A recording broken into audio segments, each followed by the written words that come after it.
everyone, James and Andrew here, real estate agents here at Optimal One Realty and hosts of The Difference. We're excited to continue our Small Business Spotlight series today, where we bring in business owners from across Central Florida and let you guys meet them for the first time and see what they're all about. So today we're excited to have Suzanne, who's the owner of Barrels and Boards over in Groveland. Suzanne, how you doing today? I am good, thank you. Awesome. So for the viewers who maybe don't know who you are, do you think you could tell us a little bit about your story and how you ended up where you are today? So me and my husband Scott own a wine and beer bar called Barrels and Boards. It's in the Groveland Publix Plaza, and we just decided last year to stop our jobs that we were doing and to open a bar, especially because Groveland needed one.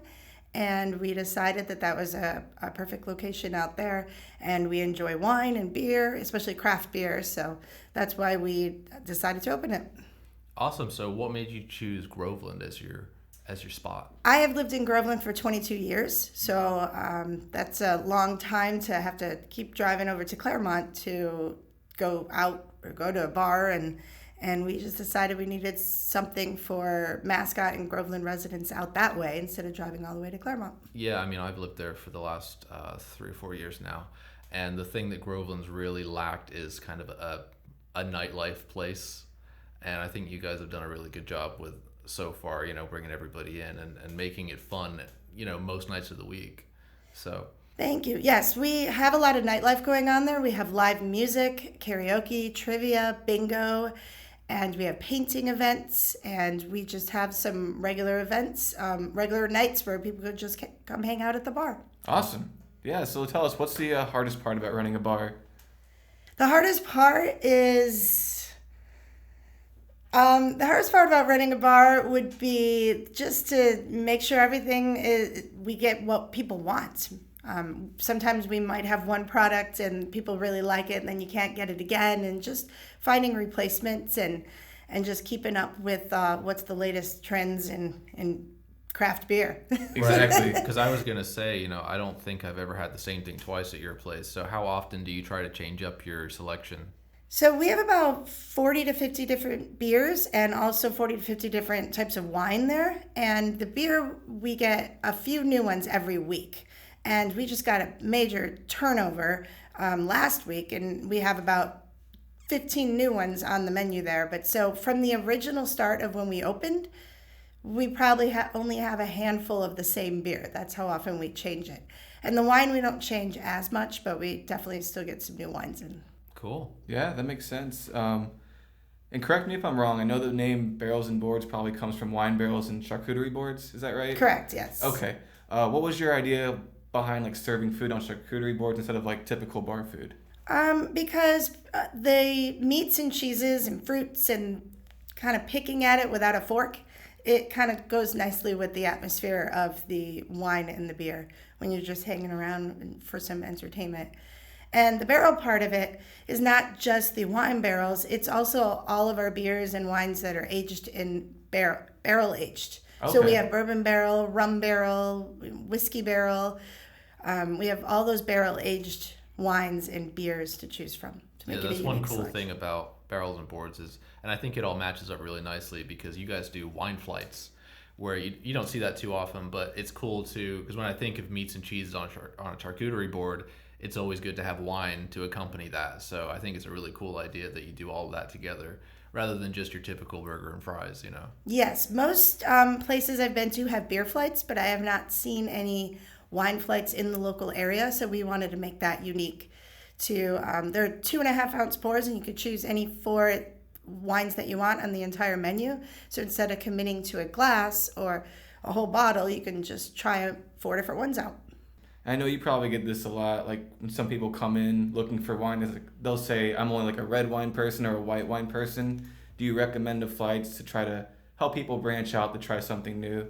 I do. We pre-selected a few flights just for when people look at the list, it might be overwhelming for them to look at. So we picked some of our favorites and already pre-selected flights, but they could choose anything they want. And I like when customers say to me, you choose, just make me a flight. This is what I like. Yeah. So where did the name Barrels and Boards come from exactly? Who had the idea? Because you co-own it with with Scott Yes. correctly. So who had the idea and where did it come from? We had about 3 or 4 names picked out before that, and we just kind of decided on this one. We wanted the word barrels in it, and it's talking about the charcuterie board, so it just kind of fit. Yeah, yeah. And one thing that Barrels and Boards does I think is really cool is they have a board just next to the bar where you can basically buy a future person a drink. Do you want to tell us a little bit about that? That is called our Drink It Forward board, and we have about 20 squares on there, and anybody can buy somebody a drink. It doesn't have to be a specific person. It could be somebody in a job, but you buy a drink, and if that drink applies to you, you say, hey, I want to claim that drink, and then we always take a picture of the person claiming the drink and put it on our Drink It Forward album on Facebook, so the person who bought it can see who bought their drink or who claimed their drink from them. For me, my example was I noticed it and saw it said any fan of the Premier League. So I immediately jumped on that and got my picture and got a free beer. So definitely check that board out every time you go. You might just be on there. Yes, and you don't have to feel obligated to drink it forward and pay it forward. You could just claim the drink if you want, but a lot of people pay it forward and write it for somebody else. And some people just come in and just write the squares and don't even claim a drink. So you can buy it for whoever you want. Yeah, that's awesome. One question that I had for you, I actually, for those who don't know, I used to be a manager at ABC, Fine Wine and Spirits, years ago, and we had our certain type of wines that our wine consultant would go actually to vineyards and picked out, actually handpicked. They were called our sourced and certified wines. Do you guys have any specialty wines that you go out to actual vineyards and handpick yourself? We don't, no. Okay. We only have 2 local Florida wines because we try to support local as much as we can. But the supporting Florida local is mainly in our beer selection. I'd say about 70% of our beers are from Florida breweries. But there's only 2 wineries in Florida that we get wine from. But if there were more, we would try to support local with that as well. Definitely. What's your favorite type of wine that you guys offer? I like any barrel-aged wine. My favorite ones are the ones that are bourbon barrel-aged wines. We have a Cooper and Thief brand that have one is a Pinot Noir brandy barrel and the other is a bourbon barrel blend.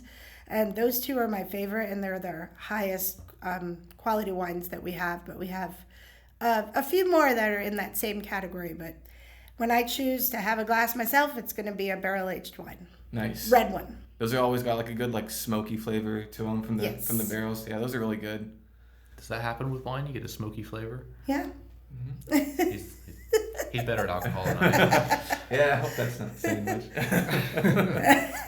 So why don't you tell us about the corks on the wall and why that makes it unique? Every time someone finishes a bottle, we give them the cork and a marker, and they can write what they want on the cork and stick it on letters that are in our wall. So when they come back, it's kind of like they made their mark, and they can. So you have your own add wailing to wall. It. Have your own what? You have your own wailing wall. Yeah. A wailing wall. Yeah. So people like that. They're like, "Oh, I get another cork to add to the wall." So. Yeah, that is cool. And they collect it. Some people are working on a word. So they might have 5 letters in their name, and they have 3 corks up there so far, and they come in the next time to try to get a cork and just keep adding to their word up there. Cool. Yeah. Do you want to tell us a little bit about your weekly events that you do every week? Yes, so every Monday we have karaoke, and that's a big hit. And then it's becoming it has become very popular that we have added a second day. So every once in a while on a Saturday, we have added another karaoke just because people like to sing in Groveland. And on Tuesdays, we have music video bingo every Tuesday, and it's free to play, and you can win prizes. And Wednesday varies. We might have some live music. Might be for a Wine Down Wednesday, might be jazz, or we have painting events in there. We work with the local painting companies, and they come in and do crafts, and people sip on some drinks as they're painting. And Thursdays, we have trivia every Thursday, and that one, again, is free to play, and you can win prizes.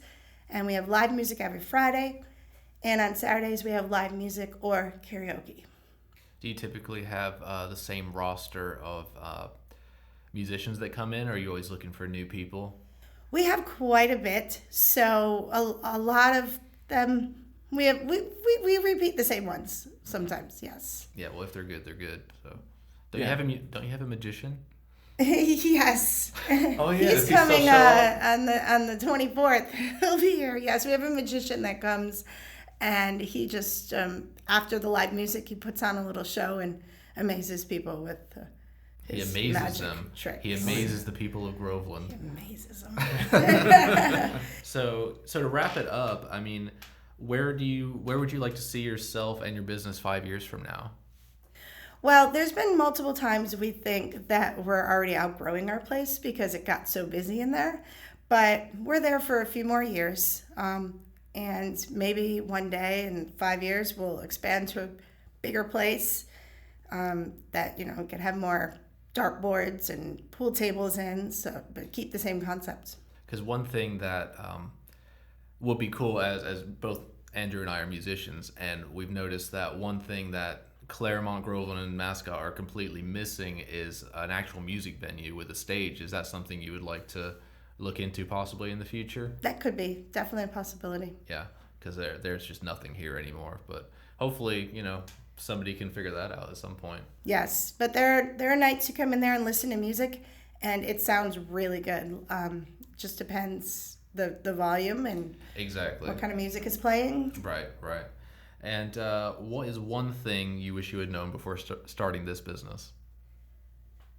I guess it would be the size of the place. We're very happy with being in Groveland, but it would be nice, like I said, to have a lot of people have been requesting a pool table or just multiple dartboards, and just to have a slightly bigger of a place to begin with. But Yeah, I mean, when we show up to events there's basically no open seats, and I guess that's a good problem to have. yes, But I could definitely see why you would want a bit more space coming up in the future.